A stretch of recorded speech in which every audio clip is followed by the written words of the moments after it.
Hi friends, welcome to Ashrita's creations.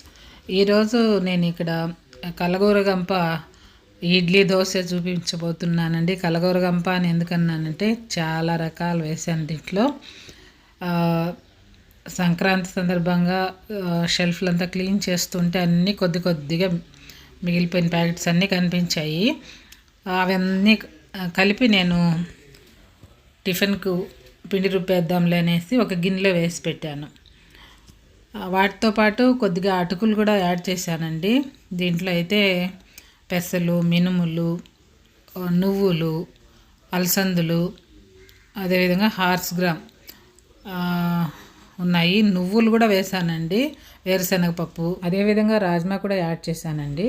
చాలా బాగా వచ్చింది. ఇడ్లీ దోశ కూడా టేస్టీగా ఉంది, అదేవిధంగా హెల్దీ కూడా కదా, మనందరికీ తెలిసిందే. ఈ బ్యాటర్కి అయితే నేను రైస్ యాడ్ చేయలేదండి.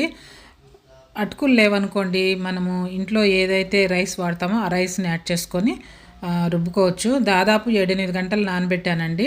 ముందు చిన్న గిన్నెలో వేసాను, అవి బాగా వాటర్ పీల్చేసి పైకి బాగా ఉబ్బుతాయి కదా, అందుకనేసి మళ్ళీ పెద్ద గిన్నెలోకి తీసుకున్నాను. ఇక్కడ చూడండి, నువ్వుల గింజ పైన తేలుతూ కనిపిస్తుంది.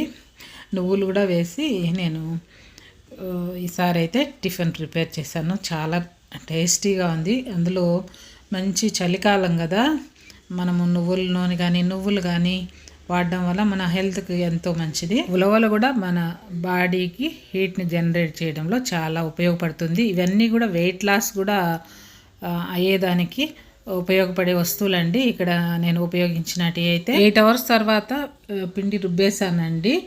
ఓవర్ నైట్ ఏమీ పిండి పులియాల్సిన అవసరం లేదు. 1 or 2 అవర్స్ ఉంటే చాలు, చక్కగా పిండి పులుస్తుంది. మనము ఇడ్లీ కానీ దోశ కానీ వేసుకోవచ్చు. నేను కొద్దిగా పిండి సపరేట్గా గిన్నెలోకి తీసుకున్నాను, ఇడ్లీ చేద్దాం అనేసి. ఇడ్లీ దోశ సేమ్ బ్యాటర్తోనే చేసుకోవచ్చు.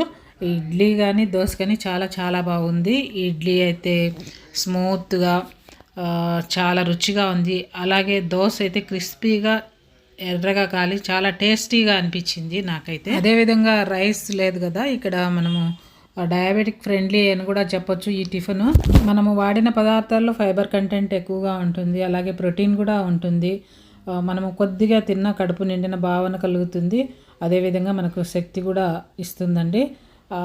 దీనివల్ల మనము వెయిట్ లాస్ అయ్యే అవకాశం కూడా ఉంది.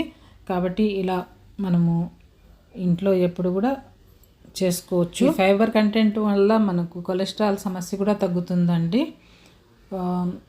ఈ విధంగా ఇడ్లీ అయితే రెడీ చేశాను. దీంట్లోకి నేను కొబ్బరి చట్నీ ప్రిపేర్ చేశాను, చాలా టేస్టీగా ఉంది. మనము స్టవ్ ఆఫ్ చేస్తాని ఒక 5 minutes అలాగే ఉంచి ఆ తర్వాత ఇడ్లీ సపరేట్ చేసుకోవాలి. అప్పుడు ఇడ్లీ ప్లేట్లకు అంటుకోకుండా నీట్గా వచ్చేస్తుంది. చాలా ఫ్లఫీగా ఉన్నాయండి, అదేవిధంగా టేస్టీ అండి, యమ్మీ. పిల్లలైనా పెద్దలైనా చాలా ఇష్టంగా తింటారు. ఈ కొబ్బరి చట్నీ కూడా చాలా కాంబినేషన్గా చాలా బాగుంది. చూస్తున్నారు కదా ఎంత స్మూత్గా ఎలా ఉందో, ఇలా తీస్తూనే అలా వచ్చేస్తుంది. అదేవిధంగా నేను ఇదే బ్యాటర్తో దోశ వేశాను. దోశ కూడా ఎక్కడ పెనానికి అంటుకోకుండా చక్కగా వచ్చింది. నేను ఇక్కడ కాస్ట్ ఐరన్ వాడుతున్నానండి, ఎప్పటి నుంచో ఇదే దోశ పెనం అయితే నేను వాడేది. చాలా బాగా వస్తాయి దోశలు దీంట్లో. నాన్ స్టిక్ దానిపైన ఎలా వస్తాయో అలాగే వస్తాయి. మీడియం ఫ్లేమ్లో దోశ అయితే కాల్చుకోండి. చక్కగా పిండి అంతా ఉడికి దోశ కూడా క్రిస్పీగా ఉంటుంది, అలాగే చాలా టేస్టీగా వస్తుంది. దోశ చేసుకోవచ్చు ఇదే బ్యాటర్తో, ఊతప్పం కూడా చేసుకోవచ్చు. నేను అయితే ఇది చేయలేదు, దోశ ఇడ్లీ మాత్రమే చేశాను. దోశ వేసిన తర్వాత ఒక 1/2 teaspoon నూనె చుట్టూ వేసి కాల్చుకోండి. నూనె ఇష్టం లేని వాళ్ళు స్కిప్ చేసేయండి, ప్రాబ్లం ఏం లేదు, చక్కగా కాలిపోతుంది దోశ. బట్ చూసారు కదా, కలర్ కూడా బ్రౌన్గా ఎంత చక్కగా వచ్చిందో.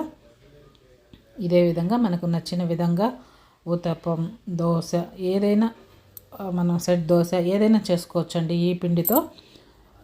మీరు కూడా ఇలా చేసుకొని ఎలా వచ్చిందో నాకు కమెంట్ చేయండి. ఇలాంటి హెల్దీ రెసిపీస్ నేను ముందు మీకు షేర్ చేస్తూ ఉంటాను. మీకు ఈ వీడియో నచ్చినట్లయితే లైక్ చేయండి, షేర్ చేయండి, సబ్స్క్రైబ్ చేయండి. ఇలాంటి ఇడ్లీ దోశ మన హెల్త్కి ఎంతో మంచిదండి. ముఖ్యంగా ఇలాంటి టైంలో మన ఆరోగ్యాన్ని మనమే పరిరక్షించుకోవాలి. ఇలాంటి ఫుడ్ తినడం వల్ల మన ఇమ్యూనిటీ కూడా పెరుగుతుంది. దానివల్ల తొందరగా జబ్బుల బారిన పడకుండా ఉంటామండి. ఇదేనండి ఈరోజు video. Thank you for watching.